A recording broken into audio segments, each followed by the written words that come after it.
নমস্কার বন্ধুরা, মা মঙ্গলময়ী ইউটিউব চ্যানেলে আপনাদের সবাইকে স্বাগত। বছর ঘুরে আবার মা আসছেন। আকাশে বাতাসে পুজোর গন্ধ, শিউলি ফুলের সুবাস আর কাশফুলের দোলা আমাদের মনকে এক অনাবিল আনন্দে ভরিয়ে তুলেছে। কিন্তু এই দুর্গাপুজোর ঠিক আগেই এমন একটি দিন আসে যা আমাদের পূর্বপুরুষদের স্মরণ করার দিন। যেদিনের ভোরবেলা আপামর বাঙালি মন দিয়ে শোনেন বীরেন্দ্রকৃষ্ণ ভদ্রের কণ্ঠে, মহিষাসুর মর্দিনী। আমি মহালয়ার কথা বলছি। মহালয়ার ভোরে আমরা অনেকেই দেখি গঙ্গার ঘাটে বা বিভিন্ন জলাশয়ের ধারে বহু মানুষ ভিড় করে তাদের প্রয়াত পূর্বপুরুষদের উদ্দেশ্যে জল নিবেদন করছেন। এই প্রথাকে বলা হয় তর্পণ। কিন্তু আপনারা কি কখনো ভেবে দেখেছেন মহালয়ার এই শুভ দিনে কেন তর্পণ করা হয়? এর পেছনের তাৎপর্যই বা কী? আজ আমরা এই নিয়েই বিস্তারিত আলোচনা করব। প্রথমেই আমাদের বুঝতে হবে পিতৃপক্ষ এবং দেবীপক্ষ কি। আমাদের হিন্দু শাস্ত্র অনুযায়ী আশ্বিন মাসের কৃষ্ণপক্ষকে বলা হয় পিতৃপক্ষ। মনে করা হয় এই সময় আমাদের প্রয়াত পূর্বপুরুষেরা পিতৃলোক থেকে মর্তলোকে অর্থাৎ আমাদের মাঝে নেমে আসেন। তারা তাদের উত্তরসূরিদের কাছ থেকে জল এবং অন্ন লাভের আশায় থাকেন। এই 15 দিন ধরে তাদের স্মরণ করে শ্রাদ্ধানুষ্ঠান এবং তর্পণ করা হয়। পিতৃপক্ষের শেষ দিন অর্থাৎ অমাবস্যা তিথিটিই হল মহালয়া।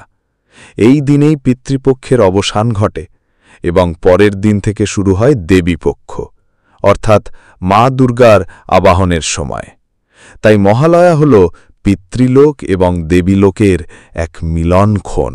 তর্পণ শব্দটির আক্ষরিক অর্থ হল তৃপ্ত করা বা সন্তুষ্ট করা। প্রয়াত পূর্বপুরুষ, ঋষি এবং দেবতাদের আত্মার শান্তির জন্য জল, তিল এবং কুশ সহযোগে অঞ্জলি প্রদানকেই তর্পণ বলা হয়। বিশ্বাস করা হয় তর্পণের মাধ্যমে আমাদের পূর্বপুরুষদের অতৃপ্ত আত্মা শান্তি লাভ করে এবং তারা তৃপ্ত হয়ে আমাদের আশীর্বাদ করেন। তাদের আশীর্বাদে আমাদের জীবন থেকে সকল বাধা বিপত্তি দূর হয় এবং পরিবারে সুখ সমৃদ্ধি আসে। শুধু তাই নয়, তর্পণের মন্ত্রে বলা হয় তৃপ্যন্তু সর্বমানবাহা অর্থাৎ জগতের সকল প্রাণী, সকল মানবাত্মা তৃপ্ত হোক। এর মাধ্যমে বোঝা যায় এই প্রথাটি শুধু নিজের পূর্বপুরুষদের জন্য নয়, বরং সমগ্র জীবজগতের মঙ্গল কামনার্থে করা হয়। মহালয়ার তর্পণের সঙ্গে জড়িয়ে আছে মহাভারতের এক করুণ কাহিনী। আমরা সবাই দাতা কর্ণের কথা জানি। তিনি ছিলেন তার সময়ের সর্বশ্রেষ্ঠ দাতা। কিন্তু তিনি সারা জীবন স্বর্ণ, রৌপ্য এবং অন্যান্য মূল্যবান সামগ্রী দান করলেও কখনো কাউকে অন্ন বা জল দান করেননি। কুরুক্ষেত্রের যুদ্ধে তার মৃত্যুর পর যখন তিনি স্বর্গে গমন করেন, তখন তাকে খাদ্য হিসেবে স্বর্ণ ও রত্ন দেওয়া হয়। কর্ণ তখন দেবরাজ ইন্দ্রকে এর কারণ জিজ্ঞাসা করেন। ইন্দ্র তাকে বলেন যে তিনি পৃথিবীতে কখনো তার পিতৃপুরুষেরদের উদ্দেশ্যে অন্ন ও জল দান করেননি, তাই স্বর্গেও তিনি তা পাচ্ছেন না। নিজের ভুল বুঝতে পেরে কর্ণ তার পাপস্খলনের জন্য পুনরায় মর্তে ফিরে আসার অনুমতি চান। তাকে 16 দিনের জন্য পৃথিবীতে ফিরে আসার সুযোগ দেওয়া হয়। এই 16 দিনই হল পিতৃপক্ষ। এই সময়ে কর্ণ তার পূর্বপুরুষদের উদ্দেশ্যে অন্ন ও জল অর্থাৎ তর্পণ নিবেদন করেন এবং তার পাপের প্রায়শ্চিত্ত করেন। সেই থেকেই পিতৃপক্ষে এবং মহালয়ার দিনে তর্পণের প্রথা প্রচলিত হয়েছে বলে মনে করা হয়। শ্রী শ্রী চণ্ডীতেও মহালয়ার উল্লেখ পাওয়া যায়।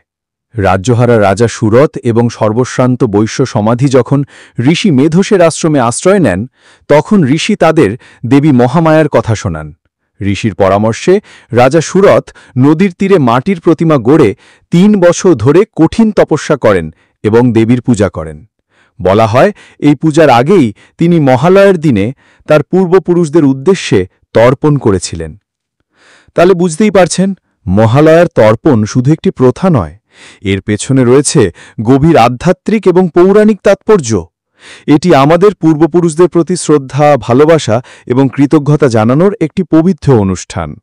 তাদের স্মরণ করে, তাদের আত্মার শান্তি কামনা করে আমরা আমাদের ঐতিহ্য এবং সংস্কৃতির শিকড়কে আরও মজবুত করি। মহালয়ার এই ভোরের আলোয় যেমন পিতৃপুরুষদের বিদায় জানিয়ে দেবীপক্ষের সূচনা হয়, তেমনি আমাদের জীবন থেকেও যেন সমস্ত অন্ধকার দূর হয়ে যায় এবং মা দুর্গার আগমনে আমাদের জীবন আলোয় ভরে ওঠে। আশা করি মহালয়ার তর্পণ নিয়ে আমাদের আজকের এই আলোচনা আপনাদের ভালো লেগেছে। ভিডিওটি ভালো লাগলে অবশ্যই লাইক করুন, বন্ধুদের সাথে শেয়ার করুন এবং আমাদের চ্যানেলটি সাবস্ক্রাইব করতে ভুলবেন না। আপনাদের সকলের জীবন মঙ্গলময় হোক এই কামনা করে আজকের মতো এখানেই শেষ করছি। শুভ মহালয়া এবং আসছে পুজোর অনেক অনেক শুভেচ্ছা। নমস্কার।